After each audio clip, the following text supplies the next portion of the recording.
All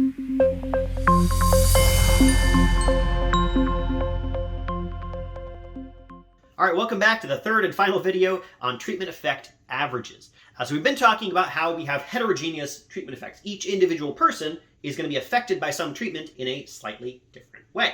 And when we produce a single estimate of just here is the effect, we're actually giving some sort of average of all those individual treatment effects. So we're sort of masking a little bit of variation going on there. We talked about how we can just represent averages, right? So we've got some sort of average of the overall average effect, or maybe the average effect among some particular group.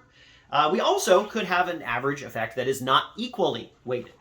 So for example, maybe instead of an average effect where I have a 0% effect, this person has a 2%, this person has 1%, where I average all those together, or a conditional average effect where I only get the average among these people and leave me out of it, I could get a weighted effect. Where we're all counted, but at different levels. So maybe I get a weight of 0.1, and this person gets a weight of 0.2, and this person gets a weight of 0.3 for some reason.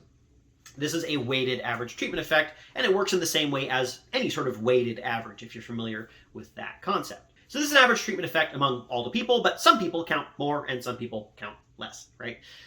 Now, when do weighted average treatment effects pop up? It's not like you're just walking in and saying, I think this person's more important than that person, so I will make them count more than that person, right? That's not really how it works. We're talking about the method itself is going to give you some sort of weighted average, and it will have a reason for the weights that are behind it. And so the first of these is called variance weighting. In variance weighting, so this is something that comes up when you add control variables. And in general, we're going to see another way in which adding control variables or covariates is going to lead to a weighted average treatment effect in a minute.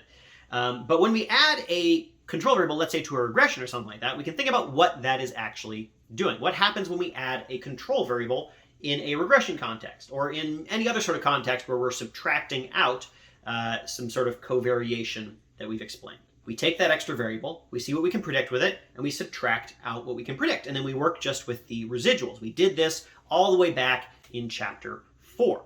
So we can then ask ourselves, what are we still working with? Well, we're working with the residuals that are left over. Okay, great.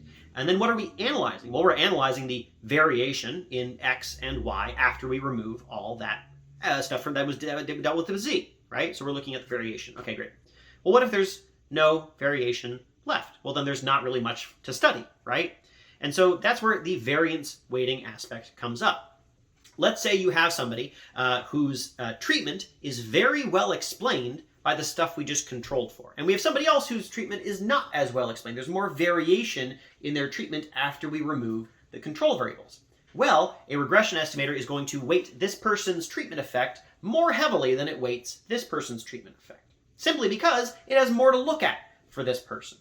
So let's say that we're looking at the effect of like what city you live in on your income or something like that, right? Let's say that's our idea. So we want to regress your income on the city that you live in, and we recognize, oh wait, hold on a minute, there's probably a backdoor based on just the kind of person you're. Like a really effective worker or something like that might be more likely to move to a certain kind of city, and that's also related to their income, so we got to control for some sort of individual characteristics. Okay, great.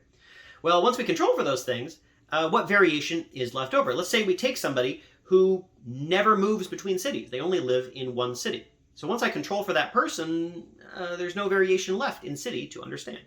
Whereas another person, let's say they move a lot. Now when they move a lot, after controlling for who they are, I can very much notice, hey, this person, controlling for this who this person is, this person's income tends to be higher in this city and lower in this city. I can really easily see whether their income is changing as they change cities because they change cities. Whereas over here, this person, they never change cities, so I can't see whether the city has any effect on their outcomes. And so if it just so happens that moving cities is really effective for this person, but it doesn't matter at all for this person, we're only going to see this person's effect, right? Because it is a variance-weighted average. The person who has more variation in treatment after you control for all the control variables is going to count more, have a higher weight on their treatment effect in the average. Now, the way that this actually shakes out mathematically is a little bit complex and probably not going to come across very well in a video, so I'd recommend that you go read the chapter to see how this sort of pops out of the data. But that is the idea, right? We can only study things in statistics for which there is variation. If after you control for something, there's no variation left or very little variation left, that simply is going to get less attention from your statistical estimator. And so it will be weighted less. It will get less weight because it has less variance in the treatment. Another way in which weighted average treatment effects pop up is if instead of using some sort of statistical adjustment, you're still using control variables, but you're using some sort of matching procedure. You're picking a data set in which there's no variation in your control variables. So we are again looking at the effect of city on your incomes. But this time we're going to take a person like this, and we're going to find somebody who's very similar to them in all different characteristics. They have the same hair color and height and gender and race and birthplace and all this sort of thing. We got two different doppelgangers. They just happen to live in different cities, right? Well, in this case, we are going to be counting people more if they're easier to find a match for, right? Because who's going to find a match? Who's not, right? The people who find a match very easily have very easily representative values of things. It's the people with the most common race and hair color and height and etc. Those people's treatment effects are going to count for more when you match in order to find a treatment effect. And we'll talk about matching in a later chapter as well. Both of these things are ways of saying that when you use covariates, when you try to control for things to close backdoor paths, you are generally imposing some sort of weighted average treatment effect.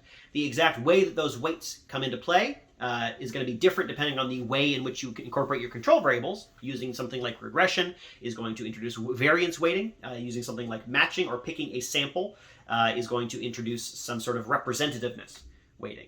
And both of those are weighted average treatment effects. That brings us to rule of thumb number 3. Remember, we skipped rule of thumb number 3 last time. We're coming back to it now. And that is this. The rule of thumb is this. Whenever you are controlling for variables in some way, either adjusting for them in a regression or picking a sample, you are, in general, introducing some sort of weighted average treatment effect. That's rule of thumb number 3.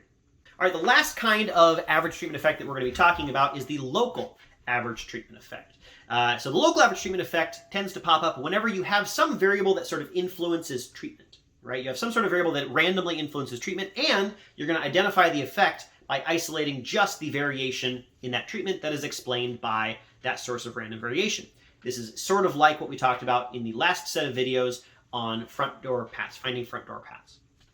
When you have something like that, and you're isolating just the part of your treatment that is explained by that random variation, well, what if different people respond differently to that random variation, right? What if, for example, you're doing an actual randomized experiment where you tell some people to exercise, and you say to other people, hey, don't exercise. Now, some people are going to do what you say, and some people are going to be like, well, I always exercise. I don't care what you're randomly assigning to. I'm going to keep doing the thing no matter what. Now, for that person, they're not actually going to be affected by your random variation. So when you isolate just the part of treatment that is driven by a random variation, that person falls away. And in fact, the more strongly you respond to the assignment, the more strongly you're going to be weighted in the effect. If you don't respond at all, you get a weight of 0. If you respond a little bit, you get a little weight. If you're very responsive to that assignment, then you are going to be weighted a lot. That is the local average treatment effect, where your weight is based on how local you are, how responsive you are to the assignment to treatment. And that's rule of thumb number 5. When you have a random source of variation in your treatment, and you use just the part of your treatment that you can predict with your random variation, you will tend to end up with a local average treatment effect. All right, we've covered a lot of different ways in which we can take a single causal estimate and figure out, well, who exactly is it the causal estimate for, which is an important thing that we need to think about, especially if we're going to actually use that effect in any way, right? These different kinds of averages are going to imply different things about what we can do with the causal effects. If you want to apply a treatment to everybody, then you probably want to know what the average treatment effect is, because everyone's going to be affected by it, and so you want to know what the effect is for everybody. If you're only going to apply the estimate to a particular group of people, then you probably want a conditional average treatment effect. You want the average treatment effect just for the people you're actually going to treat. Let's say you're interested in knowing what a policy actually did in the past rather than what it will do in the future. Well, in that case, you want to know what happened to the people who were actually treated. You want the average treatment on the treated. What if you are going to implement a policy by asking people to participate in that policy? Well, you'd probably want the effect among people who are most likely to listen to your assignment to treatment, in which case you might want the local average treatment effect. None of these effects are wrong.